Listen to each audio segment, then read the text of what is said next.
अस्सलाम वालेकुम। ये हमारे पास प्राइम मैक्स यूपीएस है। तो इसमें कुछ फ़ाल्ट ये है कि ये ऑन होते ही ये 56 पे चला जाता है और इनपुट शो करवाने लग जाता है।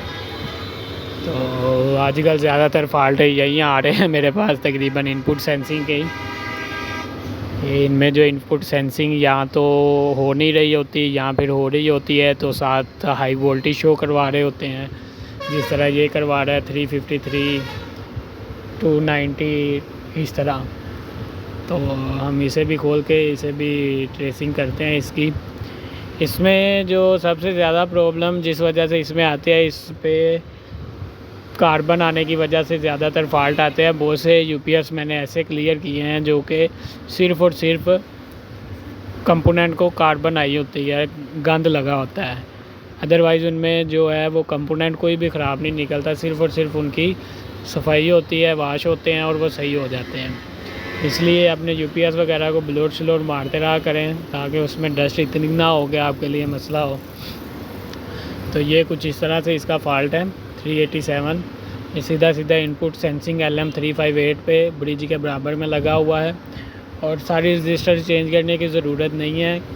मैं बार बार यही कहता हूँ। इसके में जो बहुत से लोग हैं वो 88D 59D 39C ये सारी चेंज कर देते हैं।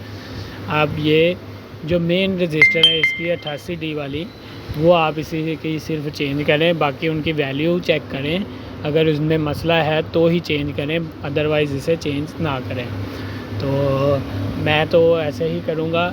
इसका ये जो है आईसी चेंज करूँगा और साथ इसमें जो 88D वाली 806 का ये वाली रजिस्टर लगी हुई है वो चेंज की है मैंने। ये देख सकते हैं आप, ना कि बहुत लंबा चौड़ा नहीं, इस पर वो खपने की ज़रूरत है, ये आसानी से इसी तरह कवर हो जाते हैं। तो अब हम इसे ऑन करते हैं, ऑन करके चेक करते हैं आया अभी भी ये इनपुट शो करवा रहा है, हाई वोल्टेज इनपुट शो करवा रहा है या नहीं करवा। ये देखें अब जो हमारा यूपीएस है वो ऑन हो चुका है, बिल्कुल भी ये इनपुट सेंस नहीं करवा रहा है।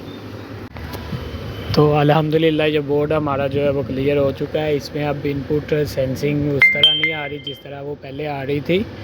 तो ये बहुत आसानी से हल हो गया है। वीडियो अच्छी लगे लाइक और कमेंट ज़रूर कीजिएगा। अल्लाह हाफ़िज़ व नासिर।